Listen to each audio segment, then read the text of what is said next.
था जब कैरेस में, अभी हमारे यहाँ के कामरेड हैं, दो डंडा करते रहते हैं, कुछ ना कुछ हमको फोन करते रहते हैं। आज MCM की वेटिंग लिस्ट चल रही दिसंबर तक की, जैसे जैसे लोग सिलेक्शन करवा के रखवा दिया, पैनल निकलवा दिया, उनकी सुयोग्यता जारी हो गई। अब जो जैसे रिटायर होता जा रहा, क्योंकि हमने 1 साल तक की पोस्टें पहले से ही काउंट करवा करके और उनका निकलवा दिया। आज जो MCM रिटायर होता है उसकी जगह से तुरंत आपका भाग जाता है। यहां तक कि DRM मैडम से कह करके जिस डेट में कर्मचारी रिटायर होता है उसी डेट में उसको अपॉइंटमेंट लेटर मिल जाता है। उसकी रिप्लेसमेंट में जो आदमी आ रहा है, ये तुरंत लेटर पकड़ो, आगे से तुम्हारा प्रभावित। हम आज रिटायर हुए, हमारा जो सक्सेसर था वो उसी दिन से उसको प्रमोशन मिल जाता है। ये भी आदेश कराने का काम। आज कैरियर में मैं नहीं समझता किसी को कोई दिक्कत होगी। प्रमोशन के संबंध में विशेष नहीं होगी। बाकी तो देखिए वर्दी था इनका लोग, यहाँ वेंडर की वर्दी और आपकी वर्दी एक ही हुआ करती थी, है ना? कोई गलत बोल रहा हो तो जो लोग स्कॉट करते हैं जानते हो। ये मामला सीनियर, देखिए एक बोर्ड से मामला नहीं था, सीनियर एडिशन से था। हमने कहा कि उनकी वर्दी चेंज करवाई। आज उनकी वर्दी अलग हो गई, उनके छुरी कांटा बना हुआ है उनकी वर्दी पर। पहले तो क्या था, आपसे हमसे ये बात तब हुई जब हमसे कहा कि भैया ये तो हमसे पकौड़ी चाय मांगने लगती है स्टेशन पर।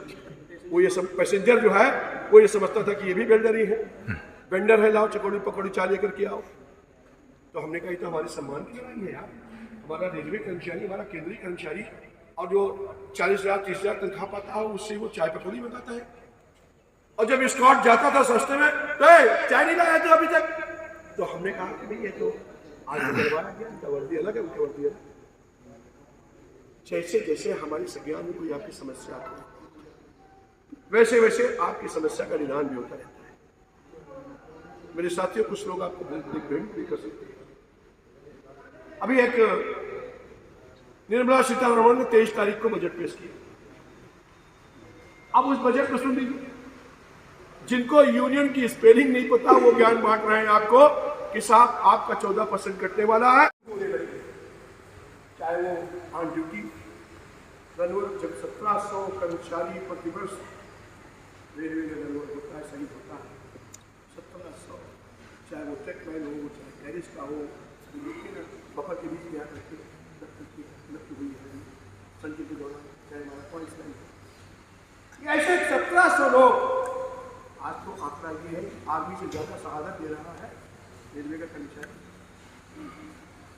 आर्मी से ज्यादा मुझे लग रहा है कि हमको सही से दर्जा मिलना चाहिए जो हमारे अंदर की बात है। तो 2011 तक 600 कर्मचारी जो NPS धारक थे उनकी मृत्यु हुई, 600। और उनकी सारी विडोज, उनकी विधवा हमारी बहनें सड़क पर कटोरा लेकर के खड़ी है, उनको एक पैसा भी नहीं, भीख मांग रही, बच्चों के नाम कट गए, दूध तक के पैसे नहीं। तब ऑल इंडिया रेलवे फेडरेशन ने एक आंदोलन शुरू किया। उन 600 विधवाओं को लेकर के मेरे पास सारे डॉक्यूमेंट्स होंगे। समय नहीं है तो मैं एक एक चीज़ आपको यहाँ खोल देते पूरा बैठूँ, लेकिन आप गूगल में सर्च करके देख सकते हैं। उन 600 हमारी बहनों को लेकर के और ऑल इंडिया रेलवे फेडरेशन ने हजारों की तादाद में संसद में प्रदर्शन करने का काम किया, जनता ने और मेरे बोर्ड पर प्रदर्शन करने का। जैसे भी कैबिनेट सेक्रेटरी से मीटिंग हुई उसमें यह बात मांग रखी गई कि आखिर ये 600 जो लोग मरे हैं इनकी विधवाओं का क्या होगा।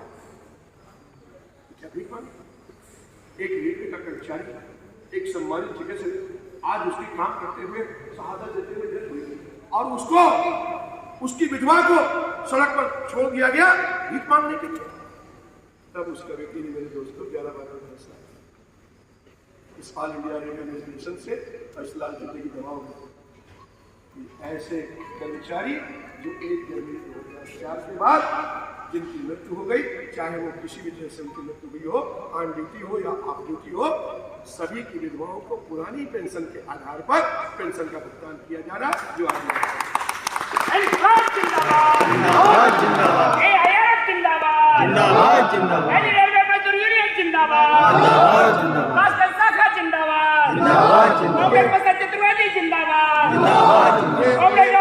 जिंदाबाद। जिंदाबाद। ये आपको पता है कि अभी मैं इंजीनियरिंग में था, एक जो हमारी आई बहन बोले भैया साहब पेंशन तो देना, हमारा जो पेंशन का पैसा कटा हुआ था वो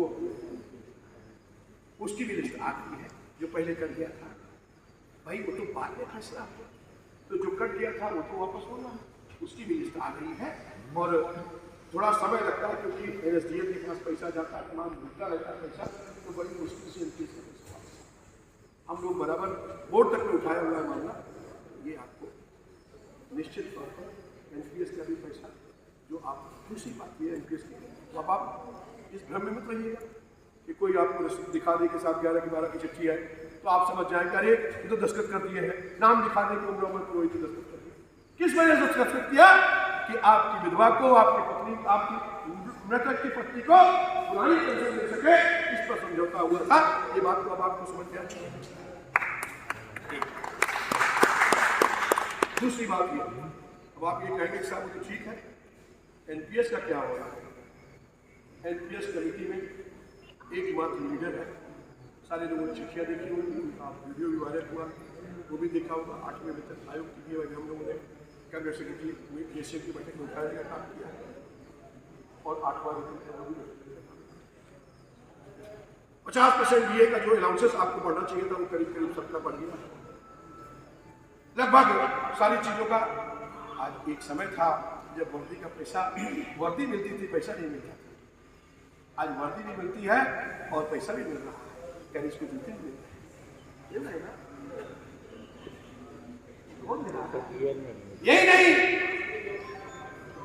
यही नहीं, एक समय था 700 लोग मेजर चार्जशीट मिली थी, 6-6 महीने जेल में बंद हुए थे। आज ये नगर वर्कशॉप पे जब वो CBI पकड़ा था इन 3 दिन के ट्यूशन फीस के मामले, 7वें वेतन आयोग में हम खुद वो चार्जशीट रखी वहाँ जस्टिस बाबू के सामने, क्योंकि मैं भी उस कमेटी में मेंबर था। हमने दिखाया कि मैं ऑल इंडिया रेलवे में जनरल सेक्रेटरी में, इसलिए बोर्ड की हर मीटिंग में जाता हूँ, अपनी रेलवे का करता हूँ। मैंने दिखाया कि देखिए ये हमारे आज वर्कशॉप में 6 महीने से लोग जेल को बंद किया, 6-6 महीने तक लोगों ने जेल काटी है खाली इस रसीदों की गड़बड़ी की वजह से कि तुम ये फर्जी रसीद लगाए। CBI ने पकड़ा DRM का जूता, ये लड़के का जूता 2200 का और हमारा 1800 का या 2000 का या 1000 का, तो भी हमारे खिलाफ CBI केस हो गया। तो DRM कोई नहीं बात कोई पकड़ा। हमने कहा 1 रुपए दीजिए, 2 रुपए दीजिए, 10 रुपए दीजिए, 100 रुपए दीजिए, फिक्स कीजिए, हमको फिक्स पैसा मिलना चाहिए, कोई बाध्यता रसीद की नहीं होनी चाहिए, सबको मिलना चाहिए एक समान रूप से। स्कूल का सर्टिफिकेट दे दीजिए कि बच्चा मेरा पढ़ता है, इतना तो करना ही पड़ेगा। का फर्जी थोड़ी ना लोगों ने, तो CBI तुमको भी जेल भेज देगी। लेकिन आज वो बाध्यता खत्म हो गई, आज वर्दी का पैसा मिल रहा है ना आपको, आज आपको ट्यूशन फीस का पैसा मिल रहा है ना आपको, आज 26% MCM है ना आपका, कहां से मिल रहा है? आपके सम्मान रखने के लिए आपकी वर्दी का भी सब छीन के महीने का तक कौन करा रहा है? कौन पीछे आपके खड़ा है जो एक उत्तम बात को सामने? वे कुछ हमारे TM के भाइयों ने NDA का मामला उठाया, ये तो अभी पता चला। अगर कैरिज को मिल रहा है तो आपको मिले, जो उनका आप उन्हीं साल ड्यूटी कर रहे हैं तो निश्चित तौर पर आज नहीं कर आपको पैसा मिलेगा। जय साहब हमारे यहाँ से जरा आप अपने जय साहब के मुखार बिंदुओं से जरा सुनिए कि ये क्या कह रहे हैं। हमारी बात यकीन मत करिए, लेकिन इन पर तो यकीन है ना। वैसे हम भी कभी झूठ नहीं बोलते। वाकई में नेताजी ने मेरा बहुत बड़ा काम कर दिया। मैंने लगभग 70,000 रुपये ये का बचा हुआ था, जो कि नहीं ऊपर होने वाला था। मैंने लास्ट में सर के पास गए, सर को बताया सर जी बात है, लेकिन सर ने प्रयास किया और कार्य इनकलाब जिंदाबाद, इनकलाब जिंदाबाद, डॉक्टर प्रसाद चतुर्वेदी जिंदाबाद, रेलवे मजदूर यूनियन जिंदाबाद, डॉक्टर रोहित सिंह जिंदाबाद, आवाज दो, आवाज दो। अरे क्यों पड़े हो चक्कर में? कोई नहीं है टक्कर में। अरे क्यों पड़े हो चक्कर में? कोई नहीं है टक्कर में। लेकिन इसके लिए मैं नेताजी को बहुत बहुत धन्यवाद देना चाहता हूँ। बहुत ही मेरा बहुत बड़ा काम देखो कोई आपका एक पैसा खर्च हुआ, एक भी पैसा ये जरूर बोलिए, ये जरूर बोलिए। पहला के जाने पास ये स्टेशन मास्टर थे, ये बाबूजी स्टेशन मास्टर थे और इन्होंने मिठाई की भी बात की थी, तो इन्होंने मैंने मना कर दिया, बताएंगे कि खिलाई के लिए बहुत छोटी की मैं मना कर तो ये खुद आए यहाँ पर और बोले सर आपने मेरा इतना बड़ा काम कराया, तो हमको पहले से प्री प्लान रहते नहीं कि कहाँ पर किसका क्या काम कराया, लेकिन जय साहब का काम हुआ ये आने लगे। उन्होंने कहा हम खुद कहना चाहते हैं अपने साथियों से कि हम भूल चुके थे उस पैसे को, कभी हमने विश्वास नहीं किया पैसा हमारा वापस हो जाएगा। ये इन्होंने प्रेम सिंह मीना को बताया, हमसे आकर के मिले कि साहब मेरा 70,000 रुपया हमारा किए का बकाया है, ये कहा कागज है सर? बोले हाँ पेपर है।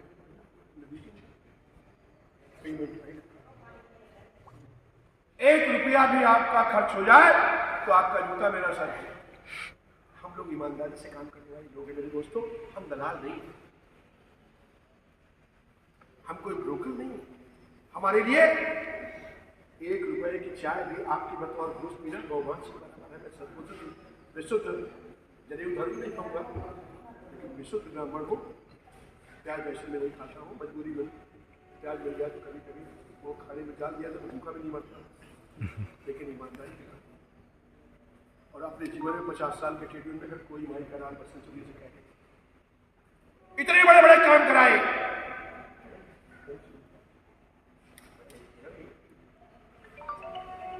इनको एक खुजली हो गई, पता नहीं कहां से कौन सा बीमारी लग गई। बोले साहब हमको स्टेशन मास्टर बनवा दिया। उसके बाद हमने इनको मना किया कि ऐसा काम मत करिए, स्टेशन मास्टर की नौकरी बहुत खराब नौकरी नहीं। हमको पता नहीं क्या हो, टोपी पहने और सफेद वर्दी का नजर आ रहा। मेरे एक्सप्रेस के ड्राइवर थे और इनको बीमारी लग गई कि हमको साहब स्टेशन मास्टर बनवा दिया। अब साहब पीछे पड़ गए, हमारे यहाँ के ब्रांच सेक्रेटरी थे यहीं, आप लोग सब जानते। हमने इनको स्टेशन मास्टर बनवा दिया। उसके बाद इनका बिलासपुर सिटी ट्रांसफर हुआ, सीनियर जीवन की गाड़ी बर्बाद हो गई, ट्रांसफर हुआ करके यहाँ इनका पोस्टिंग भी करवा दिया कासगंज में। अब थोड़े दिन बाद 11 महीने नौकरी करने के बाद इनको समझ में आया कि स्टेशन मास्टर की नौकरी कैसी होती है। तब इनको समझ में आया कि अरे ये तो हम तो फंस गए। 11.5 महीने के बाद इन्होंने फिर कहा कि मुझको ड्राइविंग लाइसेंस का ड्राइवर बना दे। सुनते जाइएगा जरा कहानी। फिर ये हमारे पास आए, सीख करके वहीं बैठ गए। बोले हम 28 दिन सीख कर रहे, बोले हम ड्यूटी करने नहीं जाएंगे, हम स्टेशन मास्टर ड्यूटी करेंगे नहीं। अब हम यूनियन ऑफिस से कहीं जाएंगे। अब क्या करता, एक तो सबसे बड़ी मुसीबत है जो वहाँ बैठता भी 6 महीने से मीना जी है, ये छोटे लाल मीना उन्हें बहुत परेशान कर रखा। ये छोटे लाल मीना वहाँ 6 महीने से खाना खिला रहा हूँ मैं पेंशन से, और उनको नौकरी दिलवा रहा हूँ। सीनियर डिरेक्टर के पास फाइल है, आज तक 360 लोगों को नौकरी दिलवा चुका है जो 42 में और बर्खास्त हुए तो रिमूव हुए थे। बसंत चतुर्थी के किसी एक कप चाय का गुनहगार हो।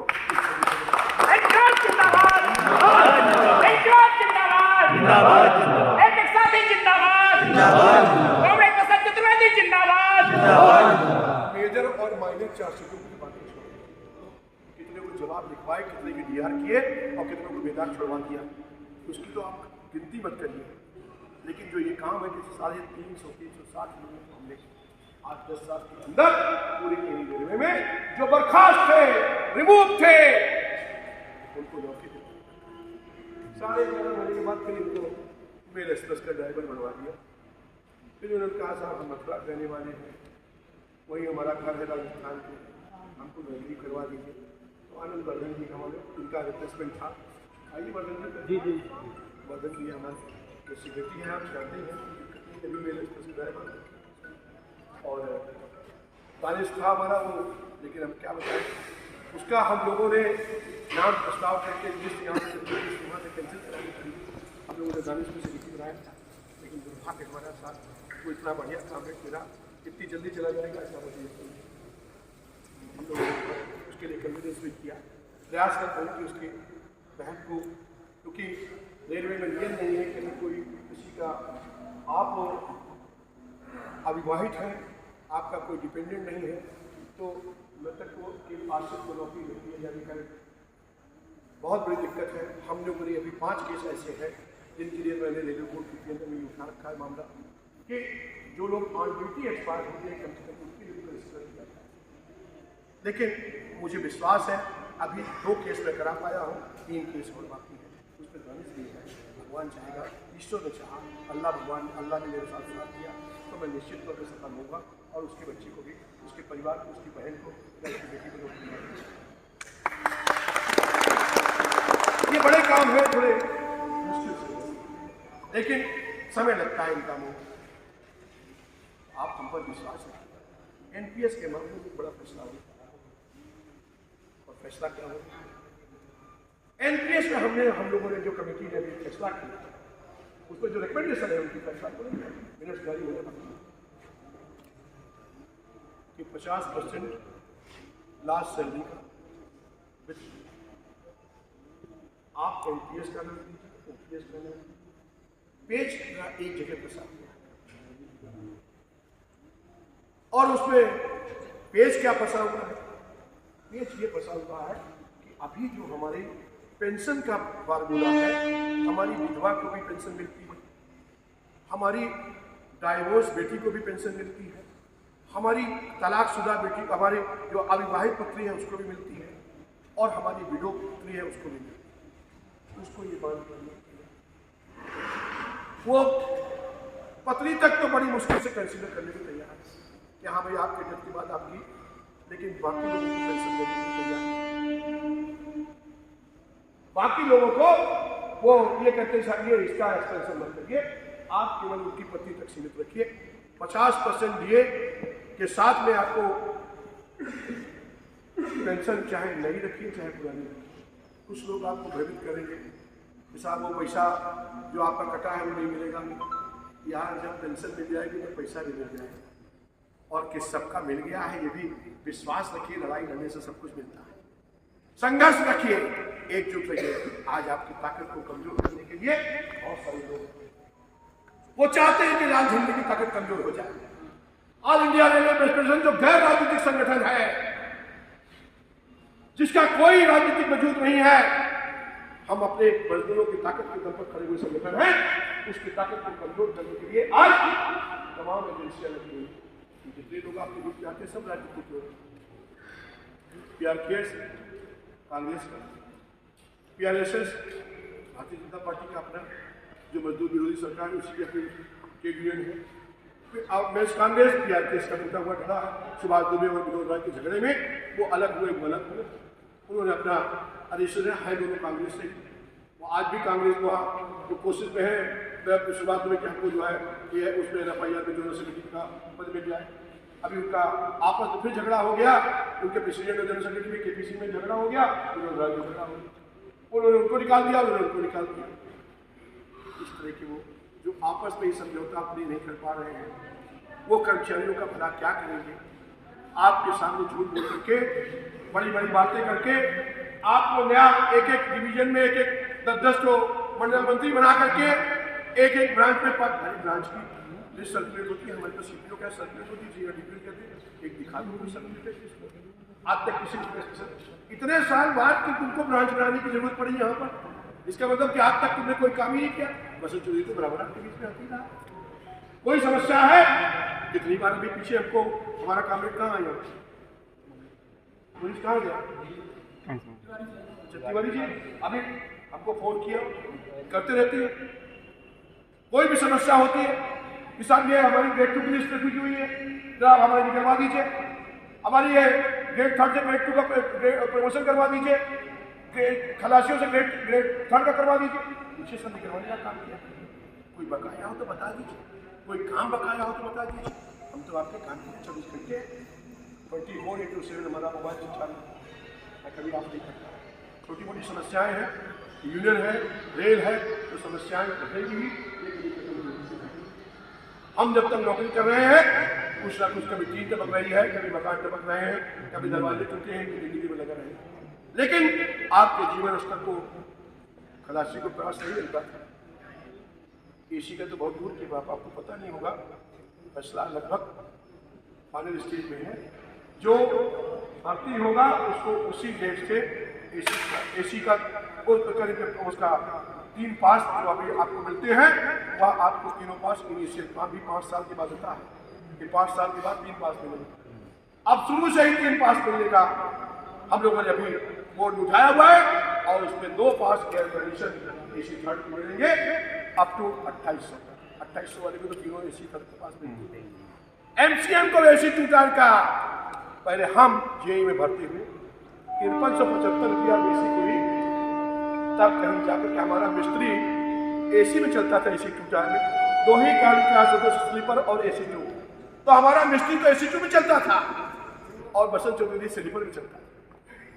क्यों? क्योंकि हमारी तनख्वाह 5375 नहीं थी, वो पुराना आदमी था, भर्ती हुआ था 5375 थी, तो हम तो बैठते थे स्लीपर में और गोरखपुर जाना होता था ड्यूटी से या कभी, और वो हमारा मिस्त्री बैठता था AC ट्यूटर।